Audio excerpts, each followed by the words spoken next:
Welcome to Issues of Contemporary Politics with Dr. Brovkin. Today, my dear friends and subscribers, I would like to talk about Europe, and specifically Europe and its, quote, terrible neighbors. The occasion for this discussion is that right now the Security Conference in Munich has opened in Europe, and it is the time when the Europeans are discussing their security and the challenges that are facing Europe in the coming months, years, and perhaps until the next security conference. But the important problem that I'd like to discuss today is how the Europeans see their challenges and what solutions they offer. And then I would like to offer my critique as to what's wrong with those proposed solutions. So, the conference is going under the grand title Under Destruction. And that is the theme of the Security Council. And by the under destruction, what they're talking about is the destruction of the international world order that had been set up in 1946 or 45. The post-World War II order. And what is wrecking it, of course, it's not hard to imagine, that is the United States and Russia.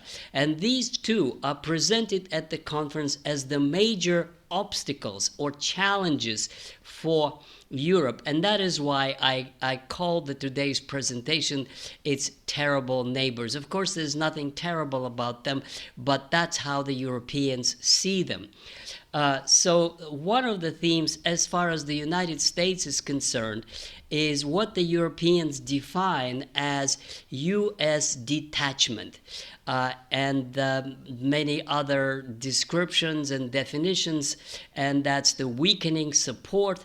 The United States is walking away from NATO, is drifting away to other concerns, and there are many other descriptions of what is going on. But the problem that the Europeans see is true and obvious, and that is the transatlantic solidarity is waning. However, instead of trying to look at the root causes of this, which were quite well summarized by Vice President Vance at the previous security conference in Munich, which were domestic issues in Europe, the lack of transparency, the suppression of dissident voices, the refusal to limit migration, the open border, and the sinking immorality of elites,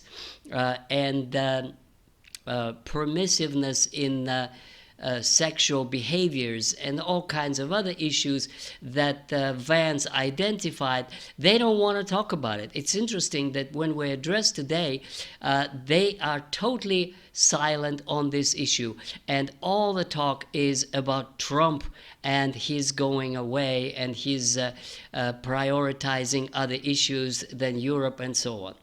Now, as far as Russia is concerned, there is really hardly anything new, but there's the same old talk about Russian aggression, and even more charges that Russia is engaged in hybrid war, and that's a terrible, brutal, blah, blah, blah war against Ukraine, and all kinds of other charges that have been identified. And as far as the solutions are concerned, let me quote German Chancellor Friedrich Merz, who gave an opening speech at the conference, and I quote, "This war will only end with Russia when Russia is, at least economically, politically, militarily, exhausted. We are approaching this time. We did a lot to achieve that, but we're not there yet. We hope to do everything to bring them to this point." I just want to say that if the Russians had known in 1991 that a German chancellor would want to exhaust Russia I don't think they would have agreed to the reunification of Germany, which was then under the promise that there would be a community of responsibility of Germany and Russia for the security and peace in Europe. But in the conditions when Germany wants to exhaust Russia through a war in Ukraine, which the Russians perceive as a war of aggression of NATO against Russia, that means that there's really not much security left in Europe. But I'll come back to this a little bit later. Now,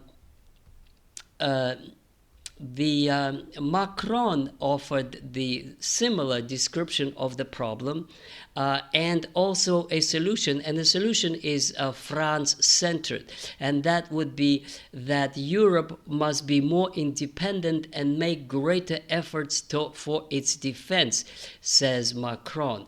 And obviously France would be the one to present this defense, and its nuclear forces could be expanded to cover all of Europe. In fact, they cannot be. This is another technical issue. And of course, there is this talk of strengthening NATO. And there are two strategies in this regard. One perhaps is represented by Mark Rutte, the chair of NATO, who basically, his approach is to sweet talk to Trump. And that's what he did in Davos. And this is his approach, you know, the daddy, the sugar daddy. As the more you praise Trump, the more you heap all kinds of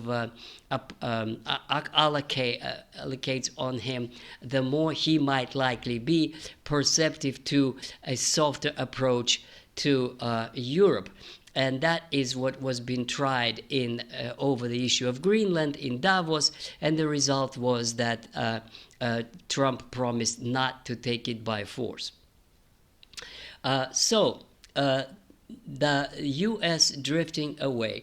The solution, as I said, one is to persuade one. The other one is much more dangerous and provocative, and that is to solidify NATO without the United States. And then there is this program of $150 billion rearmament program, and another program is that there will be a core of European army from 300,000 Finnish army, 200,000 or 300,000 Polish army, 300,000 Turkish army, and at the head of it would be Macronion. Oh, I'm sorry. Not Napoleon, President Macron, who would be the great leader of a European army marching to Moscow in virtual or real terms, we don't know. Now, it all comes back to the so-called Russian threat. And I say so-called because I'm among those, my dear friends and listeners, that do not believe that it was a Russian aggression.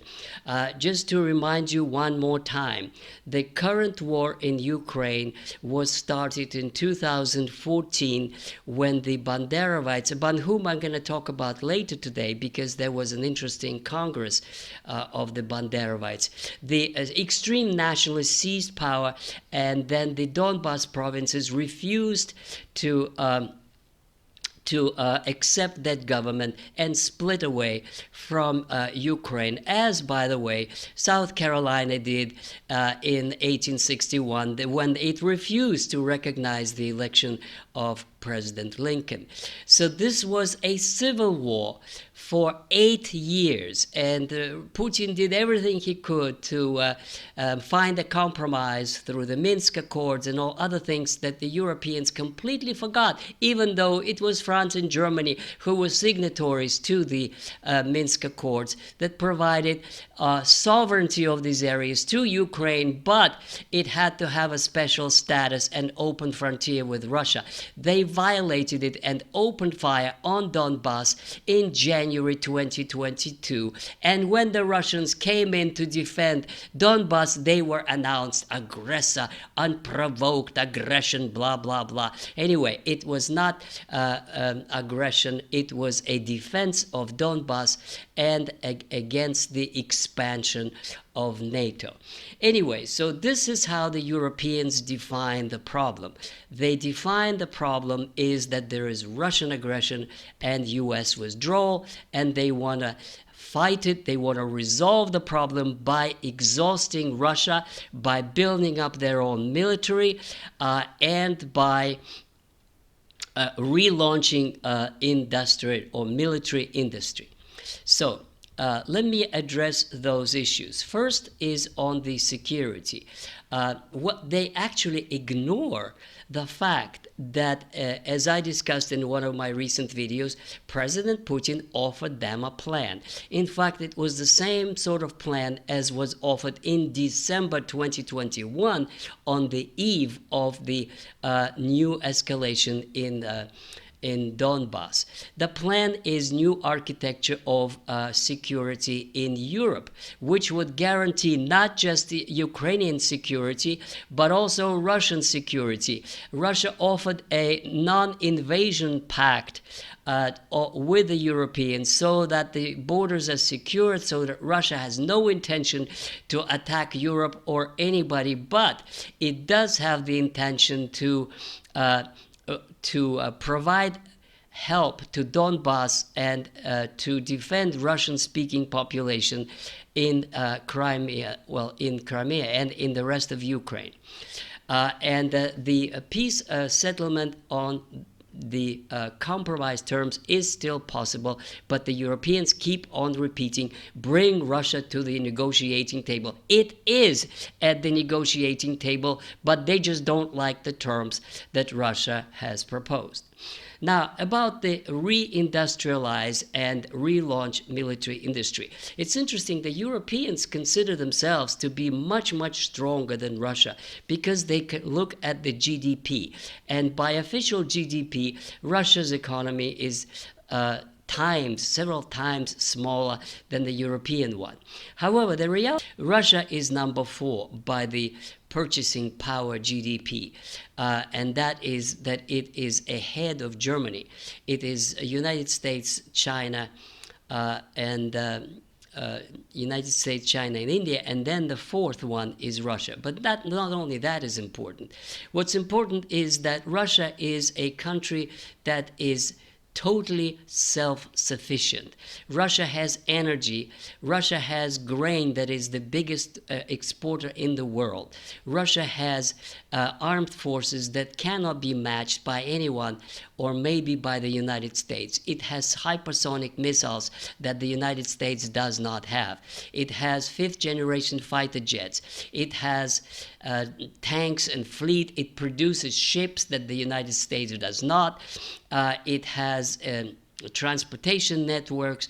It's basically producing everything that it needs, and that's what the Europeans don't understand, because they don't produce everything they need. They don't have the energy. They don't have the infrastructure for rapid militarization as they dream on. Another problem with the European militarization is that European products are too expensive. They are uncompetitive. And if they haven't done it up to now, what is there to expect that they would be able today to do it anytime soon? The point is that the French factories are closing down. The German factories are closing down. They are uncompetitive because of the bureaucratic control of Brussels and by national governments, because the energy is too expensive, because they chose to cut off their link to cheap Russian energy, but also because of their demographic problems, which are very, very serious, and declining population, the aging population, the bureaucratization. All these are factors that one would expect that they would discuss, but instead they're just focused on Russian danger, on Russian hybrid warfare, drones and whatnot. This is so pathetic that they don't see that their problems as Vance said, are inside, and they're trying to create a boogeyman out of Russia and out of the United States. They are also, repeating over and over that they want to support Ukraine. And Ukraine is presented as some kind of a victim, a democratic country. Well, let me briefly tell you this. A few days ago, there was an annual event which is called the 13th Annual Stepan Bandera Readings, and this is a forum that took place in Kiev, where there were speeches by all kinds of specialists and politicians and all kinds of other people who are adherents and the supporters of Stepan Bandera, who is an ultra-nationalist of Ukraine, who, among other things, was a supporter of Hitler. Yes, I mean what I say, of Hitler. He wrote a letter to Hitler on the 30th of June, 1941, offering a joint struggle against the Judeo-Bolshevism menace to Great Deutschland and to Ukraine. And then there was an SS division, Galicia, that was formed to fight with the Germans. In other words, these are ultra-nationalists, but what's spectacular about the past conference is that there was a head of the Ivano-Frankovsk province, and his name is Alexander Sich, who gave a notorious by now infamous speech where he defined the goals of his movement is of Greater Ukraine. And he defined Greater Ukraine, if you look at the maps of the fantasy world of these Ukrainian nationalists, it stretches from parts of Hungary, parts of Slovakia, parts of Poland and Belarus and Russia, all the way to the Caucasus Mountains. This is what they claim is the historic Ukraine. And not only that, there's a program there of de-Russification of these provinces. This is what they're practicing now in Ukraine. The de-Russification. They are attacking Russian Orthodox Church. They arrest girls for singing songs in Russia. They ban the Russian language. They terrorizing the population, grabbing men on the streets and forcing them into the army, and that is what the European Union is supporting against evil Russians who are supposedly out there to submit them Ukraine to its rule. Now, again, my point is that these are sick people driven by blind nationalism and blind hatred. And these are the people that the European Union is supporting and is willing to support more. Well, my point is, I want to finish that the goals that the European chose for itself, first of all, are unattainable, both in remilitarization and in exhausting Russia.